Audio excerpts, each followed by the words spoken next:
ಭಾರತದಲ್ಲಿ ಸುಮಾರು 30 ವರ್ಷಗಳಿಂದ ಅಕ್ರಮವಾಗಿ ವಾಸವಿದ್ದ ಬಾಂಗ್ಲಾ ಪ್ರಜೆಯನ್ನು ಪೊಲೀಸರು ಬಂಧಿಸಿದ್ದಾರೆ.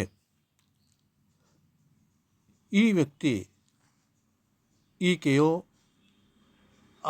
ಆತನೋ ಎನ್ನುವುದು ಕೂಡ ಸಾಕಷ್ಟು ನಿಗೂಢವಾಗಿದೆ. ಕಳೆದ 8 ವರ್ಷಗಳಿಂದ ನೇಹಾ ಕಿನ್ನರ್ ಎಂಬ ಹೆಸರಿನಲ್ಲಿ ಟ್ರಾನ್ಸ್ಜೆಂಡರ್ ಆಗಿ ವಾಸವಿರುವುದಾಗಿ ತಿಳಿದು ಬಂದಿದೆ. ತಮಗೆ ದೊರೆತ ಮಾಹಿತಿಯ ಪ್ರಕಾರ ಭೋಪಾಲ್ ಪೊಲೀಸರು ಮತ್ತು ಗುಪ್ತಚರ ಇಲಾಖೆಯವರು ಕಾರ್ಯಾಚರಣೆ ನಡೆಸಿದ್ದಾರೆ.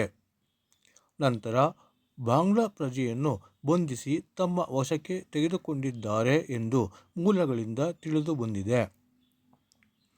ತನಿಖೆ ವೇಳೆ ಆಕೆ ತಾನು ಭಾರತೀಯ ಪ್ರಜೆ ಎಂದು ಸಾಬೀತುಪಡಿಸಲು ಮತದಾರರ ಗುರುತಿನ ಚೀಟಿ, ಆಧಾರ್ ಕಾರ್ಡ್ ಹಾಗೂ ಪಾಸ್ಪೋರ್ಟ್ಗಳಂತಹ ನಕಲಿ ದಾಖಲೆಗಳನ್ನು ಸೃಷ್ಟಿಸಿರುವುದು ಬೆಳಕಿಗೆ ಬಂದಿದೆ. ಈಗ ಬಂಧಿತವಾಗಿರುವ ಆರೋಪಿಯ ನಿಜವಾದ ಹೆಸರು ಬಯಲಾಗಿದೆ. ಈತ ಅಬ್ದುಲ್ ಕಲಾಂ ಎನ್ನುವ ಹೆಸರು ಈತನದಾಗಿದೆ. ಈತ 10 ವರ್ಷವಿರುವಾಗ ಭಾರತಕ್ಕೆ ಅಕ್ರಮವಾಗಿ ಪ್ರವೇಶ ಮಾಡಿದ್ದಾನೆ. 20 ವರ್ಷಗಳ ಕಾಲ ಸುದೀರ್ಘವಾಗಿ ಮುಂಬೈನಲ್ಲಿ ವಾಸವಿದ್ದ ಈತ ನಂತರ ತನ್ನ ವಾಸಸ್ಥಾನವನ್ನು ಬೇರೆಡೆಗೆ ಸ್ಥಳಾಂತರಿಸಿದ್ದಾನೆ. ತರುವಾಯ ಈತ ಭೋಪಾಲ್ನಲ್ಲಿ ವಾಸ ಮಾಡುತ್ತಿದ್ದಾನೆ. ಇಲ್ಲಿ ಈತ ತನ್ನ ಹೆಸರನ್ನು ನೇಹಾ ಕಿನ್ನರ್ ಎಂದು ಗುರುತಿಸಿಕೊಂಡು ತನ್ನ ವೇಷವನ್ನು ಬದಲಾಯಿಸಿಕೊಂಡಿದ್ದಾನೆ. ಈ ಪ್ರಕರಣ ಗಂಭೀರವಾಗಿರುವ ಹಿನ್ನೆಲೆಯಲ್ಲಿ ಅಧಿಕಾರಿಗಳು, ಗುಪ್ತಚರ ಇಲಾಖೆ, ಭಯೋತ್ಪಾದನಾ ನಿಗ್ರಹ ದಳ ತನಿಖೆ ನಡೆಸುತ್ತಿದ್ದು, ಆರೋಪಿಯ ಮೊಬೈಲನ್ನು ವಶಕ್ಕೆ ತೆಗೆದುಕೊಂಡಿದ್ದಾರೆ.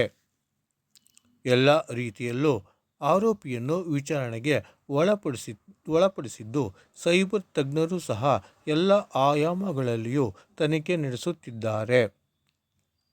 ಆರೋಪಿ ಅಬ್ದುಲ್ ಕಲಾಂ ನಿಜವಾಗಿಯೂ ಟ್ರಾನ್ಸ್ಜೆಂಡರ್ ಆಗಿದ್ದಾನೋ ಅಥವಾ ತನ್ನ ಗುರುತನ್ನು ಮರೆಮಾಚಲು ಈ ಫಾರಂ ಅಳವಡಿಸಿದ್ದಾನೋ ಎನ್ನುವುದು ಕುತೂಹಲಕಾರಿ ವಿಚಾರವಾಗಿದೆ.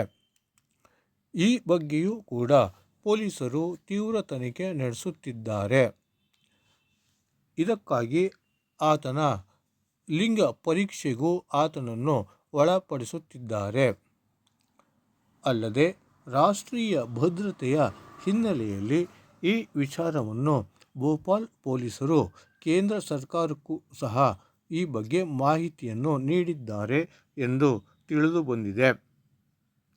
ಒಟ್ಟಾರೆ ಭಾರತಕ್ಕೆ ಬಾಂಗ್ಲಾ ಪ್ರಜೆಗಳು ಅಕ್ರಮವಾಗಿ ಪ್ರವೇಶ ಮಾಡುತ್ತಿದ್ದು